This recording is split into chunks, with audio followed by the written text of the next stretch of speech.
These students are from Biomedical Sciences 3, so they're third year science students, and they're doing reproductive biology 3 as part of that course. So it's a stable containing pharmacology, physiology, and they've got opportunities of doing a range of different courses. Previously, in sort of the last few days, I've been giving them a short lecture series on this material.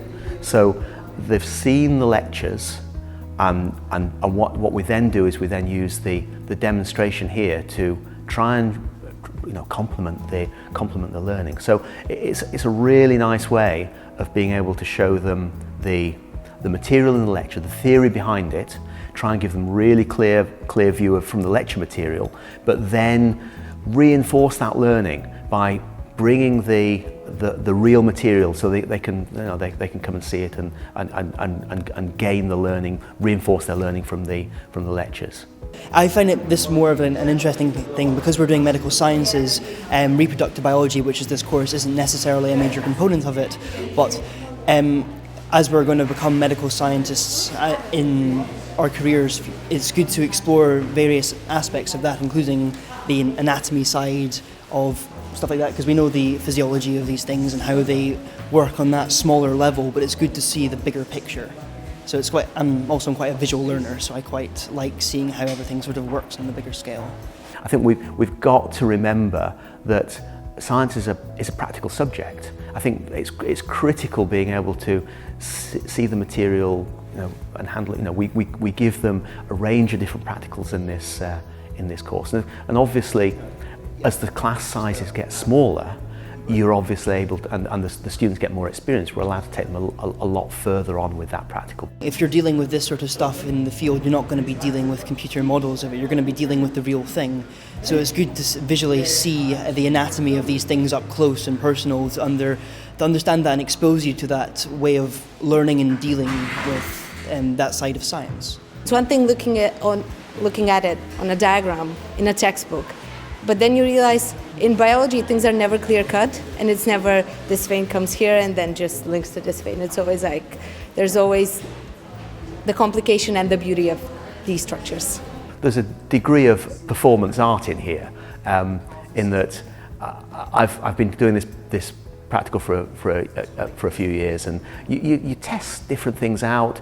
Sometimes the group responds in slightly different ways. Sometimes the material's slightly different just by the nature of the but you're trying to engage that audience, and you're just looking for those cues. That it must be a little bit like being on stage sometimes, that you're playing off the audience a little bit. And for instance, the demonstration I gave a couple of days ago, there was a daughter of a sheep farmer, and we spent 20 minutes talking about labour in the sheep.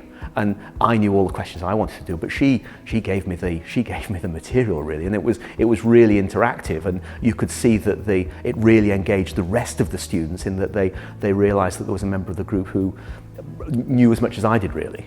So it's that type of thing, just being a little bit flexible as well to go with the material you've got, and that material might actually be your audience. He's a really nice guy, and he comes across as really approachable, which is good. Particularly at the end, everyone going asking questions. Not everybody is as easy to go and talk to, and he does seem really passionate about what he teaches, so it's good. It's interactive, and I think this is what education is aiming to become, more and more engagement. And even for this course specifically, we had one lecture that was a flipped classroom model, where you read material beforehand, and then in the lecture you answer questions with an online system, and then you discuss that with the lecturer. And I think that, maybe one day all lectures will be like that, but I think it's an invaluable tool. What I'm really trying to do is just engage them, get them thinking about what the material. I'll ask them questions. I'll show you something where I get I'll get the student out the front and working with me, and we'll be talking it through. We'll be interacting with the students, and students have got a range of different ways that they learn. So if I can provide slightly different formats, slightly different approaches through the lecture material, through the tutorials, through the demonstrations, if I can start to put that together in different ways, and students are going to see it in, just respond to it in different ways. And it's remarkable when you when you just hit the nerve right, and there's that kind of get it moment. They'll see it somewhere, and they'll see it again somewhere. You reinforce some knowledge, or something, and you just see it in their eyes. There's this kind of like light bulb moment when they get a concept, and that's really exciting.